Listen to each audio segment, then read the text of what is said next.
Kishori Lal ji hall में बैठे बहुत देर से नाश्ते का इंतजार कर रहे थे। सोच रहे थे कि बहू अभी नाश्ता लाती ही होगी, लेकिन बहू तो अभी सोकर भी नहीं उठी थी। किशोरी लाल जी सुबह जल्दी उठ जाते हैं, थोड़ा बहुत घूमते फिरते हैं और योगा करते हैं। उसके बाद नहा धोकर अपने नाश्ते का इंतजार करते हैं, क्योंकि उन्हें सुबह नाश्ता जल्दी करने की आदत है। बहू अभी तक उठी नहीं थी, इसलिए उनकी पत्नी ललिता जी उनके लिए रसोई में नाश्ता बना रही थी। ललिता जी स्वभाव की बहुत अच्छी थी। वह इंतजार नहीं करती थी कि बहू उठेगी तभी हम दोनों पति पत्नी को नाश्ता मिलेगा। किशोरी लाल जी बहुत पढ़े लिखे इंसान थे। उनका अपना खुद का बिजनेस है, जिसको उन्होंने अपने मेहनत के बलबूते पर खड़ा किया है। उन्हें बिजनेस की अच्छी नॉलेज है। वो काफ़ी पढ़े लिखे भी थे। शहर में उनका नाम है। वह अपनी पत्नी और बेटे बहू के साथ अपनी खुद की बनाई हुई कोठी में रहते हैं। घर में किसी चीज़ की कमी नहीं है, नौकर चाकर सब है। लेकिन किशोरी लाल जी नौकरों के हाथ का खाना पसंद नहीं करते, इसलिए खाना या तो ललिता जी बनाती है या बहू। बाकी के सब काम नौकर करते हैं। बहू को घर में किसी चीज़ की पाबंदी नहीं थी। जैसा उसका मन करता था वैसा ही करती थी। किशोरी जी और ललिता जी बहू को बेटी से भी बढ़कर मानते थे। लेकिन अभी कुछ दिन पहले ही किशोरी लाल जी का ऑपरेशन हुआ था। उनके गुर्दे में पथरी थी, जिस वजह से वो घर में रहकर आराम कर रहे थे। ऑफिस में भी उनका जाना नहीं हो पा रहा था। घर पर ही रहकर अपने बेटे को सलाह देते रहते कि किस तरह से बिजनेस को हैंडल करना है। बेटा भी पूरा आज्ञाकारी था, पिता की हर बात मानता था और उनकी बहुत इज्जत भी करता था। ललिता जी किशोरी जी के आगे डाइनिंग टेबल पर लाकर नाश्ता रख देती है। अरे ललिता, नाश्ता तुमने बनाया? बहू कहाँ है? जी बहू भी रसोई में है, नाश्ता उसी ने ही बनाया है, मैं तो बस आपके लिए लेकर आई हूँ। ललिता जी घर को चलाने वाली महिला थी। वह बहू की कोई भी छोटी बड़ी बात कभी भी किशोरी जी के आगे नहीं बताती थी। थोड़ी देर बाद बेटा बहू भी सोकर उठ जाते हैं और नाश्ते के लिए डाइनिंग टेबल पर बैठ जाते हैं। सभी का नाश्ता होने के बाद किशोरी जी अपने कमरे में चले जाते हैं। उनके जाते ही बहू अंजलि बड़बड़ाने लगती है, क्योंकि अब ससुर का घर में बैठे रहना उसे बिल्कुल भी पसंद नहीं था। और अब तो सब कुछ उसके पति के हाथ में आ गया था। पूरा बिजनेस सुनील ही संभालता था। जब मेहनत मेरे पति करता है तो इन बुढ़े बुढ़ियों को बैठ कर क्यों खिलाऊं मैं? क्यों उनकी फरमाइश पूरी करूं? बस सुबह सुबह डाइनिंग टेबल पर बैठ जाते हैं और भूख भूख चिल्लाते रहते हैं। नाक में दम कर रखा है इन्होंने तो। अच्छा किया जो मैं समय पर उठकर नहीं आती। बहू का बड़बड़ाना ललिता जी को साफ दिख रहा था, और वह इस बात को अच्छी तरह से जानती भी है कि जब से मेरे पति घर पर बैठे हैं तब से बेटे और बहू का व्यवहार बहुत ही ज़्यादा रूखा हो गया है। लेकिन वह बहू को कुछ नहीं बोलती, चुप रहती है। मन ही मन कहती है कि अगर मैं अपने पति से कुछ बताऊंगी तो वह बेवजह ही परेशान होंगे, और मेरे पति तो वैसे ही बीमार चल रहे हैं। मैं उन्हें और परेशान देखना नहीं चाहती। किशोरी जी अपनी पत्नी को बहुत प्यार करते थे, क्योंकि ललिता जी ने पग पग पर पति का साथ दिया है। एक दिन ललिता जी और किशोरी जी ठीक ठाक अपने कमरे में सोए थे। सुबह उठकर देखा तो ललिता जी सोती की सोती रह गई। ललिता जी अपने पति और बच्चों को छोड़कर इस दुनिया से चली गई। किशोरी जी के लिए उनकी पत्नी का जाना किसी झटके से कम नहीं था। वह तो अपनी पत्नी के जाने के गम को बर्दाश्त नहीं कर पा रहे थे। हमेशा कड़क दिखने वाले किशोरी जी की आंखों में आज आंसू थे। वह अपनी पत्नी को देख फूट फूट कर रो रहे थे। ललिता, तुम मुझे अचानक से छोड़कर चली गई। रात को तुम अच्छी भली मुझसे बात करके सोई थी, फिर क्यों सुबह मुझे छोड़कर चली गई? पत्नी के जाने से किशोरी जी बहुत ज़्यादा टूट गए। हमेशा अपने कमरे में अकेले चुपचाप पड़े रहते। बेटा बहू खाना उनके कमरे में ही पहुंचा देते। धीरे धीरे बेटे के हाव भाव बदलते जा रहे थे। उनका बेटा कभी उनके पास बैठकर उनके सुख दुख की नहीं बतलाता, ना ही उनकी दवाइयों का किसी को ख्याल रहता। वह अपने कमरे में पड़े अपनी पत्नी को याद करके बस आंसू बहाते रहते, क्योंकि उनकी पत्नी ने उनका हर कदम पर साथ दिया। किशोरी जी शुरू से ही बिजनेसमैन नहीं थे। उन्होंने पत्नी के साथ अपने गरीबी वाले दिन भी देखे थे।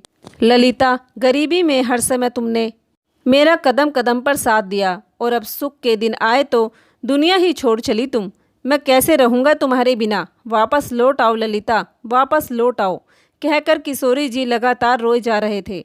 धीरे धीरे समय बीतने लगा।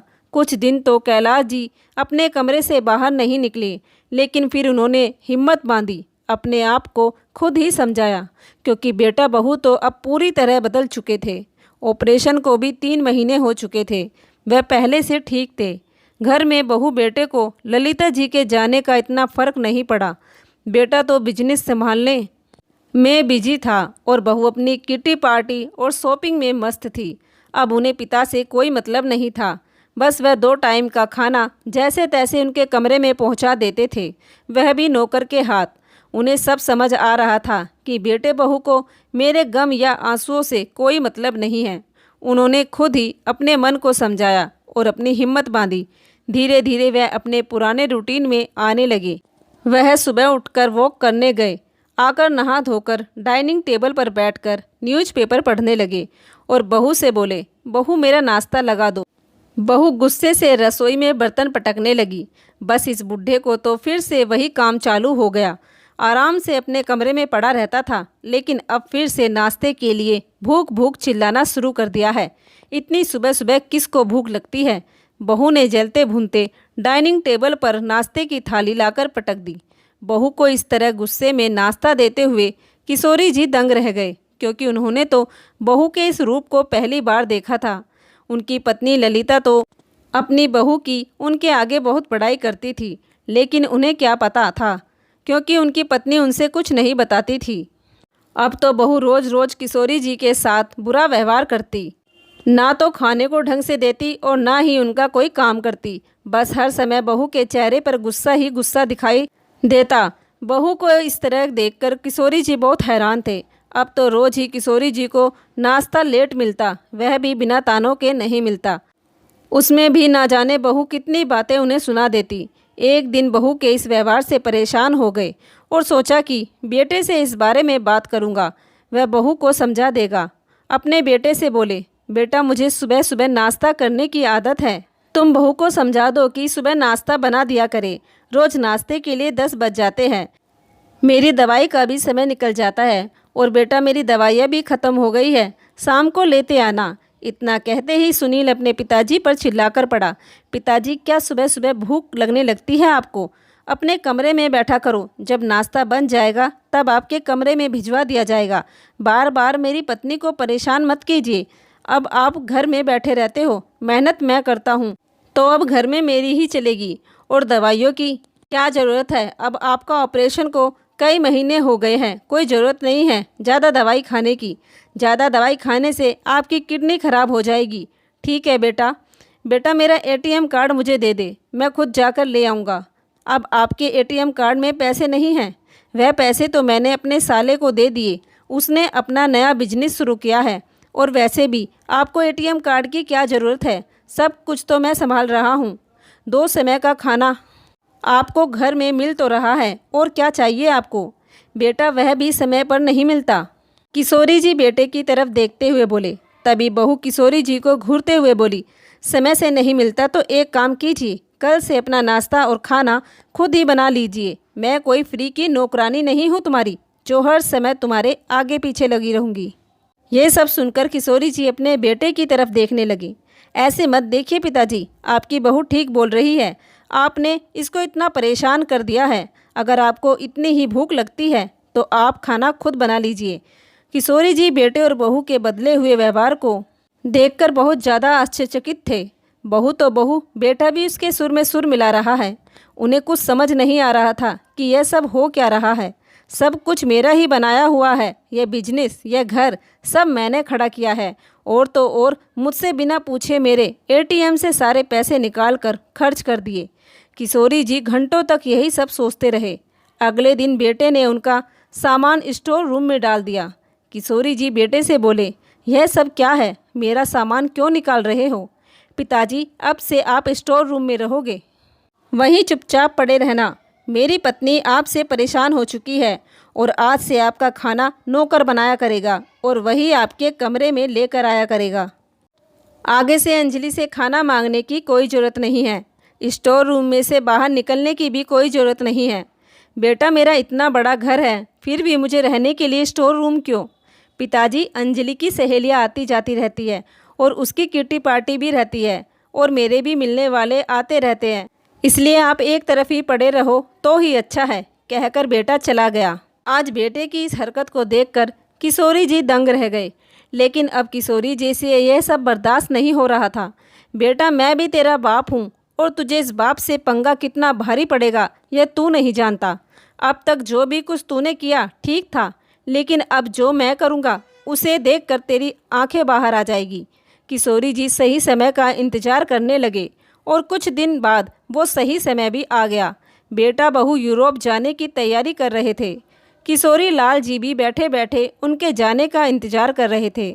बेटा बहू 15 दिन के लिए यूरोप ट्रिप के लिए निकल गए। किशोरी लाल जी पहले ही बहुत कठोर फैसला ले चुके थे। अगले 15 दिन बाद जब बेटा बहू घर आए तो घर के गार्ड ने उन्हें अंदर नहीं घुसने दिया। तुम जानते हो मैं तुम्हें नौकरी से निकाल दूंगा, बेटा गार्ड पर चिल्लाने लगा। अंदर से किशोरी लाल जी आए और बोले, तुम कौन होते हो नौकरी से निकालने वाले? यह घर मेरा है और मैं फैसला करूंगा यहाँ किसे रखना है और किसे नहीं। किशोरी लाल जी बेटे से आंख मिलाते हुए बोले। तभी बहू तमक्कर बोली, अरे तुम कौन होते हो फैसला करने वाले? सब कुछ तो मेरे पति संभालते हैं, दिन रात बिजनेस में मेहनत करते हैं। अगर यह ना हो तो आपका बिजनेस भी नहीं चलने वाला। अब सब कुछ इनके हाथों में है तो घर के फैसले भी मेरे पति ही लेंगे। बहू अपने ससुर को आंखें दिखाते हुए बोली, बहू टेंशन लेने की ज़रूरत नहीं है, मैंने तुम लोगों के सर से भार खत्म कर दिया है। बेटा बोला, क्या मतलब? आप कहना क्या चाहते हो पिताजी? क्यों बेटा, दिमाग घूम गया? अभी तो आगे सुनेगा तो बेहोश हो जाएगा। मैंने अपनी फैक्ट्री को बेच दिया है, जिसका एक एक पैसा मैंने गरीबों में दान कर दिया है और कुछ वृद्ध आश्रम में। यह सब सुनकर बेटा बहू भौचक्के के रह गए, दोनों की आंखें बाहर आ गई। पिताजी, यह सब क्यों किया? मेरे बारे में तो कुछ सोचते। आपने मेरा सारा करियर खराब कर दिया। अब मैं आगे क्या करूँगा? आपने तो सब कुछ बेच दिया। बेटा, किसके लिए रखता इतना सब? मेरा तो अकेला पेट है। अभी तो मेरी कई दुकानें हैं, आराम से बैठकर खाऊंगा, वह भी पूरे आत्मसम्मान के साथ। तुम लोगों की सेवा और रोटी की मुझे कोई ज़रूरत नहीं है। लेकिन बेटा, अब तू खुद कमाएगा और खुद खाएगा। एक बार अपने बलबूते पर कमा कर तो देख। मैंने ही सब कुछ खड़ा किया और मुझे ही रहने के लिए स्टोर रूम दे दिया। मेरे ही घर में मुझे ही आंखें दिखाई बेटे। अब आंखें दिखाई है तुम लोगों ने मुझे, तो औकात तो तुम्हारी दिखानी ही पड़ेगी। यह सब क्या कह रहे हो पिताजी? बेटा रोनी सूरत लेकर बोला। बेटा, बिल्कुल सही बोल रहा हूँ मैं। अभी तो तुझसे बिजनेस ही छीना है, छत छीननी तो अभी बाकी है। किशोरी जी ने गार्ड से कहकर बेटे बहू के कमरे का एक एक सामान घर से बाहर फिकवा दिया। बेटा बहू अपने पिता के इस रूप को देख हक्के बक्के रह गए। बेटा बहू माफ़ी मांगते रह गए, लेकिन किशोरी लाल जी ने भी बेटे बहू को घर में कदम नहीं रखने दिया।